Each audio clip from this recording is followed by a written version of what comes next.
Bismillahirrahmanirrahim. Assalamualaikum warahmatullahi wabarakatuh. Halo semuanya, selamat datang.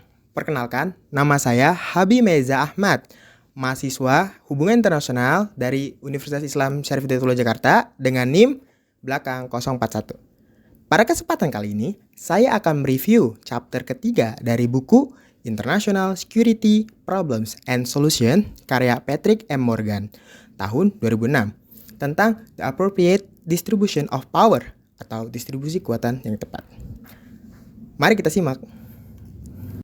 Dalam politik internasional, upaya-upaya pemecahan masalah keamanan yang terkait dengan perang telah dirancang dan dipraktikkan oleh negara-negara di dunia.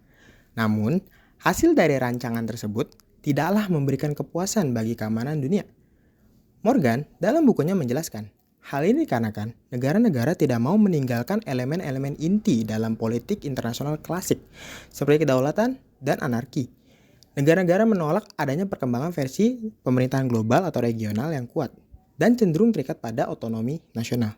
Meskipun dinamika politik internasional sangat kompleks, negara-negara tetap berusaha untuk mengendalikan perang yang terus terjadi. Ada beberapa hal yang perlu diperhatikan dalam melihat strategi dari masalah perdamaian dan keamanan. Pertama, setiap solusi perdamaian dan keamanan harus melibatkan kesadaran untuk mewujudkan keadaan umum yang lebih aman, termasuk langkah-langkah untuk menghindari, menetralisir, atau mengalahkan perlawanan terhadap solusi tersebut. Hal ini didasari karena politik internasional berada di luar kendali, maka keamanan perlu diatur dan dikendalikan. Kedua, strategi-strategi tersebut tidak eksklusif satu sama lain, seringkali digunakan secara bersamaan di berbagai sistem internasional. Ketiga, terdapat perdebatan dalam pemerintahan dan masyarakat tentang strategi mana yang harus diambil dan bagaimana cara menerapkannya. Dan yang terakhir, strategi tersebut merupakan bagian dari politik internasional itu sendiri. Strategi itu dibuat agar pemerintah di seluruh dunia mengendalikan peperangan dengan intervensi yang jika perlu menggunakan kekerasan dalam konflik internasional. Dalam bukunya, Morgan menjelaskan ada kekeliruan dalam menjelaskan distribusi kekuatan, terutama dalam konteks perang di dalam sistem internasional. Hal ini biasa disebut sebagai pendekatan keseimbangan kekuasaan. Ketika orang mengacu pada keseimbangan, seringkali yang mereka maksud bukanlah distribusi kekuasaan yang merata antar negara. Sebaliknya, istilah-istilah tersebut biasanya mengacu pada distribusi kekuasaan di antara sekelompok negara. Dan Morgan menjelaskan, untuk mempertahankan perdamaian, seringkali diupayakan melalui distribusi kekuasaan yang tepat. Selanjutnya, Morgan menjelaskan, kekuasaan juga memiliki makna yang kompleks. Dalam arti luas, kekuasaan adalah kemampuan untuk mewujudkan apa yang diinginkan seseorang. Menjadi penyebab dari hal tersebut, kekuasaan juga memiliki banyak jenis, seperti ekonomi, politik, budaya, ideologi, dan lain sebagainya. Kekuasaan yang timbul dari adanya rasa hormat, pengaruh politik, dan budaya legitimasi sering disebut dengan soft power. Sedangkan, kekuasaan untuk memaksa, melukai, menghancurkan dengan kekuatan dan senjata sering disebut hard power.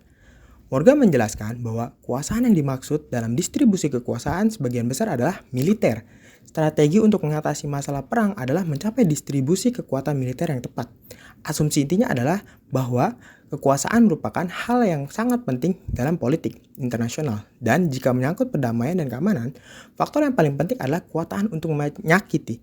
Cara untuk mencapai perdamaian adalah dengan mengendalikan kekuatan untuk menyakiti. Distribusi kekuatan khususnya kekuatan militer juga merupakan hal yang penting untuk menentukan apakah dan kapan perang akan terjadi.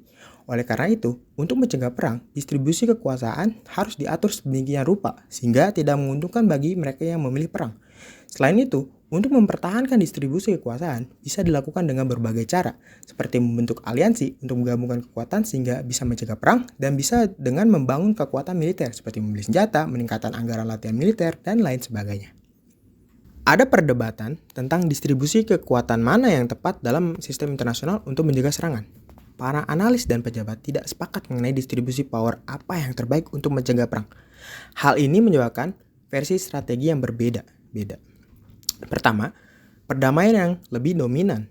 Versi pertama menyerukan konfrontasi terhadap negara yang mungkin menggunakan perang untuk mendapatkan keuntungan dengan distribusi kekuasaan yang sangat tidak menguntungkan. Satu negara atau sekelompok negara mempunyai kekuasaan yang jauh lebih besar dibandingkan negara atau kelompok lain yang disebut hegemon. Perdamaian dipertahankan dengan adanya ketidakseimbangan kekuatan yang jelas, yang sering disebut dengan perdamaian yang lebih dominan. Yang kedua adalah perdamaian dengan keseimbangan. Perdamaian dengan keseimbangan maksudnya, negara-negara akan mengupayakan distribusi kekuasaan yang kira-kira setara di antara negara-negara yang berkonflik atau bersaing dan bukannya menciptakan ketidakseimbangan yang nyata. Negara-negara memilih untuk hidup dengan distribusi kekuasaan yang relatif adil. Ada dua jenis distribusi kekuasaan yang seimbang. Pertama, jika terdapat distribusi kekuasaan yang kira-kira sama antara dua negara atau kelompok negara, paling kuat dalam sistem regional atau global yang disebut dengan distribusi kekuasaan bipolar. Perang dingin dengan demikian menjadi contoh luar biasa dari perdamaian yang dicapai dengan distribusi kekuasaan bipolar. Kedua, jika terdapat lebih dari dua kutub utama kekuasaan, apalagi jika lebih dari tiga, maka akan terjadi distribusi daya multipolar. Tidak ada negara atau koalisi yang hegemonik. Untuk mempertahankan distribusi daya yang merata dalam sistem multipolar adalah dengan memiliki penyeimbang. Kemudian, Morgan dalam bukunya menjelaskan bagaimana negara menciptakan distribusi kekuatan yang tepat di dalam negara. Berbeda dengan konteks internasional, dalam konteks nasional, menjaga perdamaian dan keamanan, penggunaan strategi distribusi kekuatan militer yang tepat jarang dibahas. Namun, ada dua strategi yaitu dominasi dan keseimbangan yang dibahas dalam tingkat nasional. Dalam distribusi kekuatan dengan dominasi, hegemoni merupakan salah satu kemampuan yang dianggap penting bagi perdamaian dan keamanan.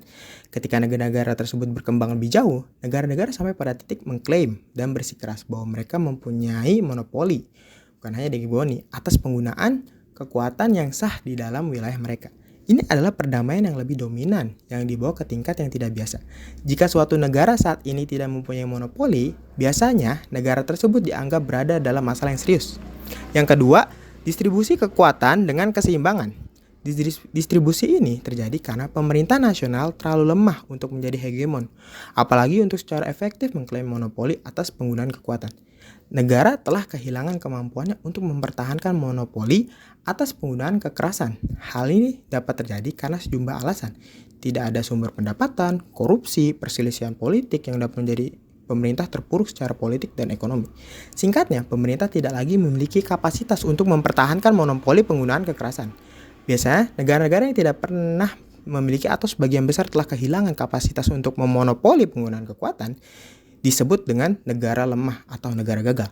Dalam kasus-kasus seperti ini, setidaknya beberapa pihak akan lebih memilih distribusi kekuasaan yang seimbang, yang terbaik demi keamanan mereka. Langkah-langkah yang diambil untuk mengubah distribusi kekuasaan juga serupa dengan yang dilakukan dalam politik internasional. Ada sebuah pertanyaan tentang apakah masing-masing dari strategi yang telah dijelaskan sebelumnya dapat menghindari perang. Dalam menjawab pertanyaan ini, Morgan menjelaskan bahwa masing-masing dari varian memiliki kelebihan dan kelemahan. Keempatnya yaitu hegemon, kesetaraan, multipolaritas, dan bipolaritas memiliki argumen masing-masing dalam politik internasional serta bagaimana distribusi kekuasaan ini mempengaruhi kemungkinan terjadinya perang. Dari keempat argumen tadi, Morgan menjelaskan bahwa tidak ada konsensus yang jelas mengenai teori mana yang paling efektif dalam mencegah perang. Distribusi kekuasaan yang berbeda dapat menghasilkan hasil yang berbeda tergantung pada konteksnya. Morgan juga menjelaskan mengapa distribusi kekuasaan tidak menentukan apakah perang akan terjadi. Hal ini sebagian disebabkan oleh kesalahan yang dilakukan dalam membaca distribusi kekuasaan, bukan karena distribusi kekuasaan itu sendiri. Entah itu karena kekuatan sulit untuk diukur atau faktor-faktor subjektif juga memainkan peran penting dalam keputusan politik dan strategi suatu negara. Dan Morgan menambahkan bahwa strategi distribusi kekuasaan tampaknya paling baik digunakan sebagai pilihan terakhir karena memiliki dampak yang serius bagi negara dan masyarakat. Jika ada solusi utama untuk masalah perang, itu pasti sesuatu yang lain. Sekian dari saya, terima kasih telah menonton.